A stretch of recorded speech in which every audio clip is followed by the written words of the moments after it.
एक छोटे से गांव में राधा नाम की एक लड़की रहती थी। राधा की सादगी और खूबसूरती पूरे गांव में प्रसिद्ध थी। वह हमेशा अपनी मां के साथ खेतों में काम करती और परिवार की देखभाल करती। उसकी मां एक शानदार नजरिया और साहस की मिसाल थी। एक दिन उसकी मां ने उसे अपनी पुरानी गुलाबी साड़ी दी और कहा, यह साड़ी हमारी परिवार की धरोहर है, इसे अच्छे से रखना। राधा ने साड़ी को बहुत ही स्नेह से संभल कर रखा।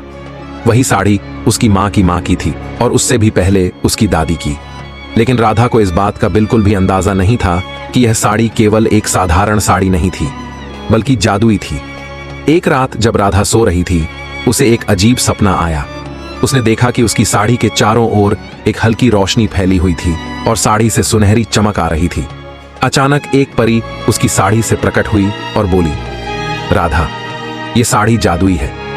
इसका प्रयोग तुम्हारे जीवन में खुशियां और समृद्धि लाने के लिए कर सकती हो।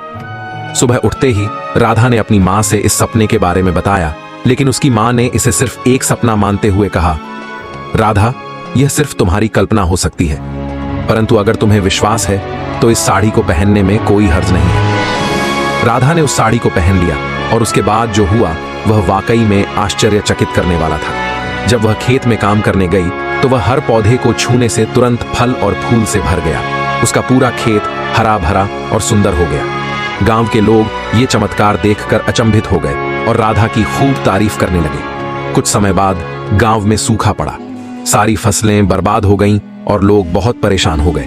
गांव के बुजुर्ग राधा के पास आए और उसे कहा, राधा, तुम्हारी साड़ी में जादुई ताकत है, क्या तुम हमें बचा सकोगी?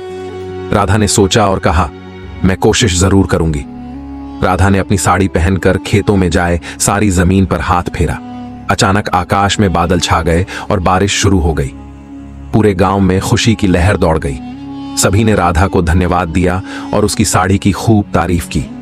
गांव के राजा को भी इस चमत्कार के बारे में पता चला। राजा ने राधा को अपने दरबार में बुलाया और सम्मानित किया। राजा ने राधा से कहा, तुम्हारी इस साड़ी ने हमारी प्रजा की जीवन को खुशहाल बना दिया है। तुम सच में एक महान आत्मा हो। राधा ने उस साड़ी का केवल लोगों की भलाई के लिए इस्तेमाल किया। वह समझ गई थी कि साड़ी की ताकत से सिर्फ अपने लाभ के लिए कुछ कैसे किया जाए, यही नहीं बल्कि दूसरों की मदद करने का भी मौका मिलता है। उसने अपनी जिंदगी उसी तरह ही बिताई और सबकी प्रिय बन गई। समय बीतता गया और राधा की कहानी सिर्फ गांव में ही नहीं बल्कि दूर दूर तक पहुंच गई।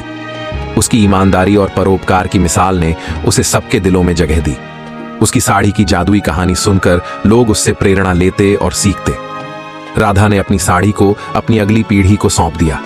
उसने अपने बच्चों और उनके बच्चों को समझाया कि इस साड़ी का हमेशा अच्छे कामों में ही इस्तेमाल किया जाए। इस तरह उस जादुई गुलाबी साड़ी का पहलू आगे बढ़ता रहा और लोगों के जीवन को बदलता रहा।